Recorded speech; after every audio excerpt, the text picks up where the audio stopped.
Thank you again for tuning into my channel. I am Boris Haliad-Elul. I'm a somatic therapist. And in these videos, I talk about different spiritual, psychological, emotional issues and how to resolve them. In this video, the subject is how to deal with, understand, and recognize and deal with invasive energy. Primarily energy that often comes from narcissistic or borderline type of sources. Now, narcissism and borderline is a spectrum. I am not here to diagnose anyone, and I don't encourage you to diagnose anyone. What is helpful is to notice when a certain type of flavor of behavior continues repeating in your life. And putting a name to it, a narcissistic trait, for example, or a borderline trait, is helpful because you can identify it. When you identify something that is often very invasive, confusing, disorienting, it helps you ground and see things for how they are.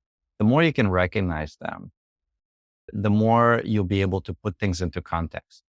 And once you know what is actually happening,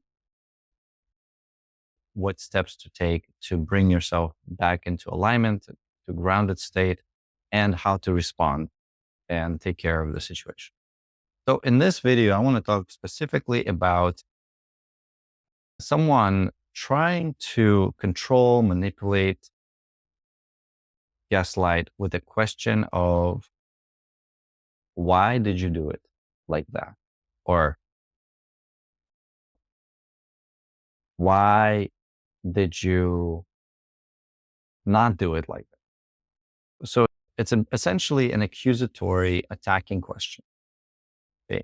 Now, someone can be asking this question in a non-accusatory way. For example, they may be confused about why you did something or didn't do something. If you're working with someone, for example, and you're working on a similar project or same project together, and they're trying to figure out a problem that you're trying to figure out, and then they see you do something and say, oh, why did you do that? That's interesting, right? But the intention behind the question is very different than someone who is experiencing feeling inside of them, usually a feeling of being out of control. Okay? Someone who has narcissistic or borderline traits, they don't want to feel out of control. This is something that feels very scary for them. It feels essentially like life and death. And when you're in a feeling of that your life is threatened, what do? You defend yourself, or you attack the threat. You attack the threat that comes at you.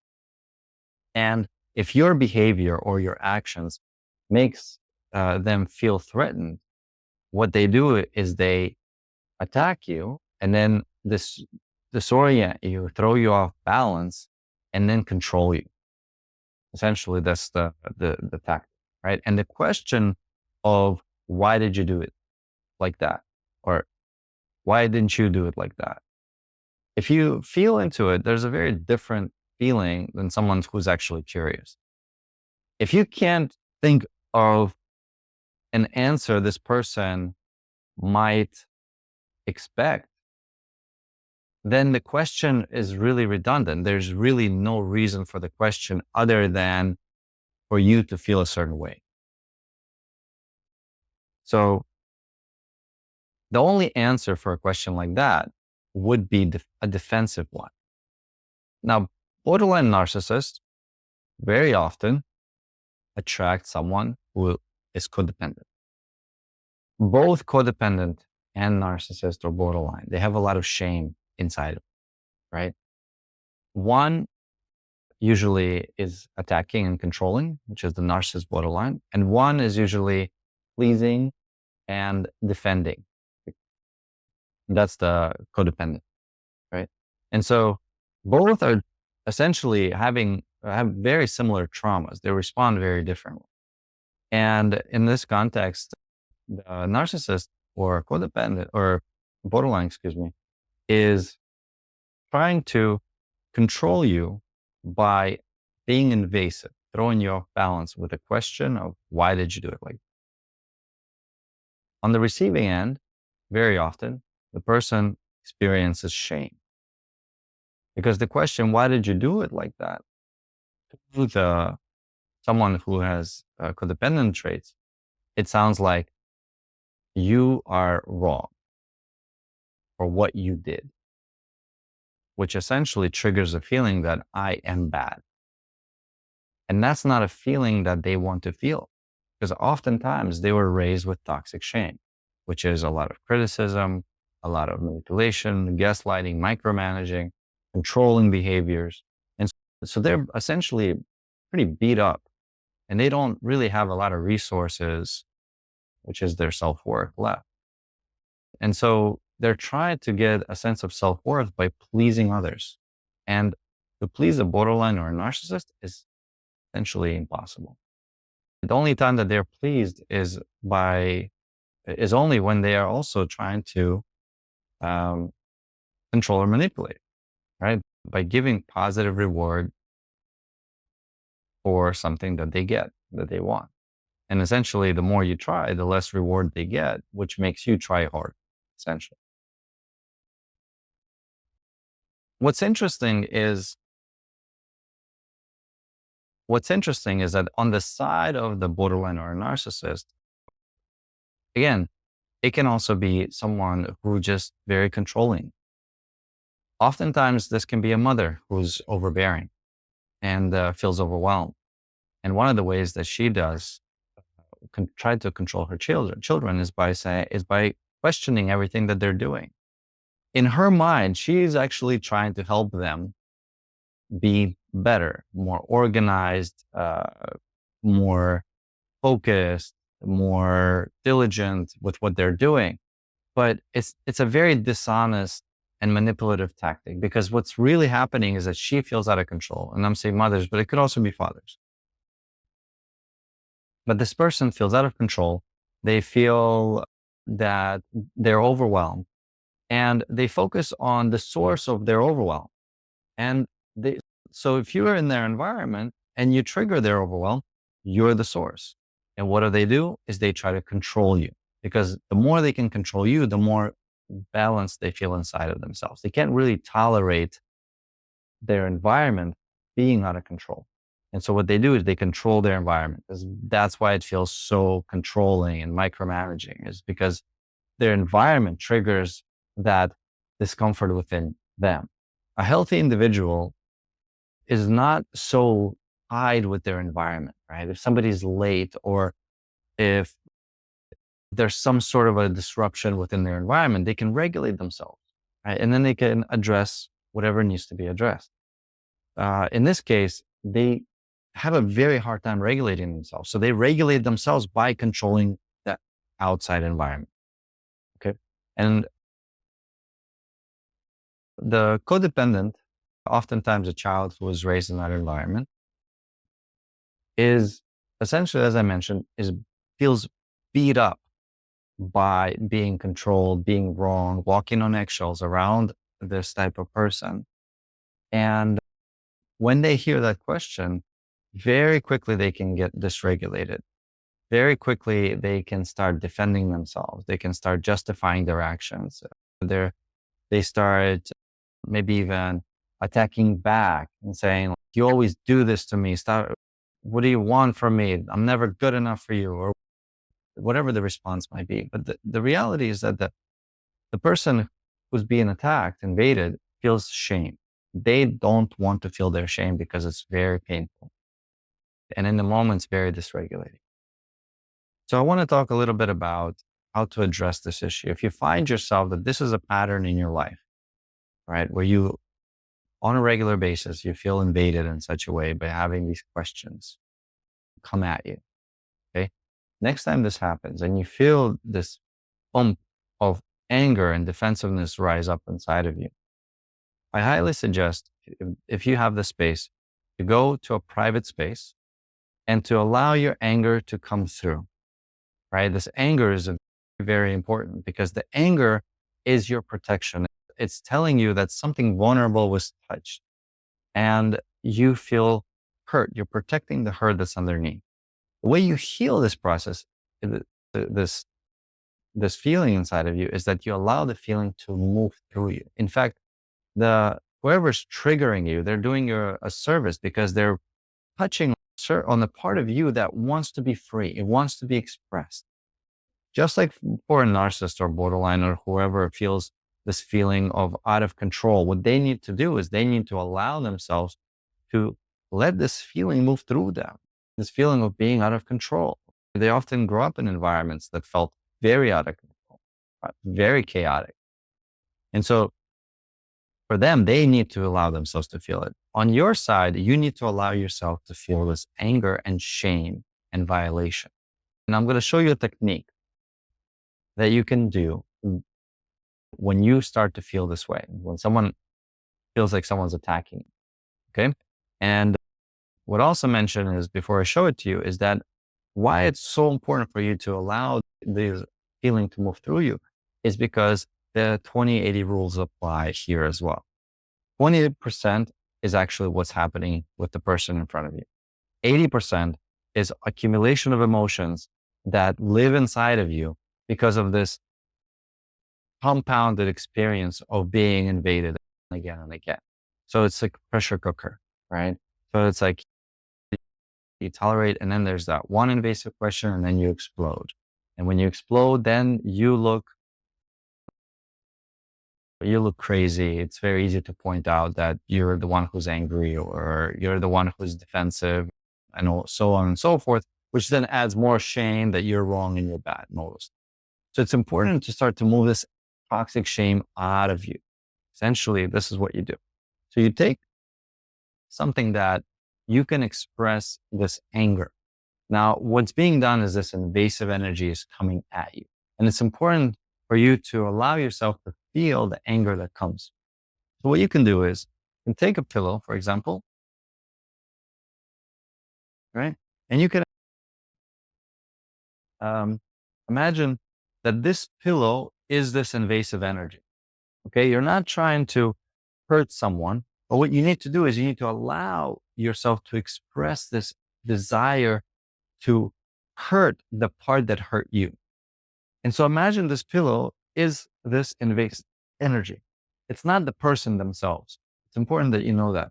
It's the thing that the person is doing, right? They're invading you. So you take it and you take to this invasive energy and you allow your anger out. Oh, you poison! I hate you. I hate you. You can punch it. I hate you. Hate you. And you essentially want to feel as if to the point where you want to kill it, that this energy, you want to destroy it because this energy took your power.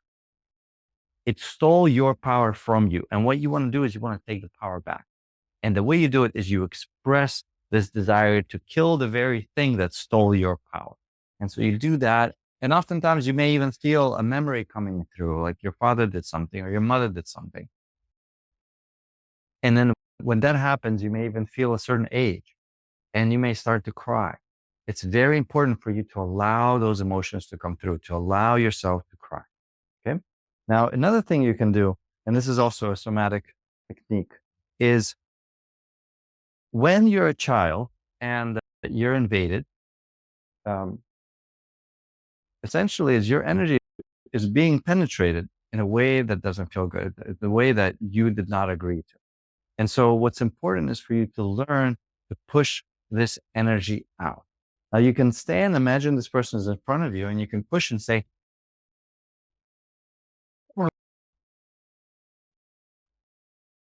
back off. So you finally start to practice having that voice inside of yourself, the voice that was not allowed to be expressed. Because when you're little and you have a big overbearing parent coming at you, you can't tell them to back off because they would engulf you or hurt you or punish you in some way. But now that you're an adult, you need to find that power. You need to find that strength within you.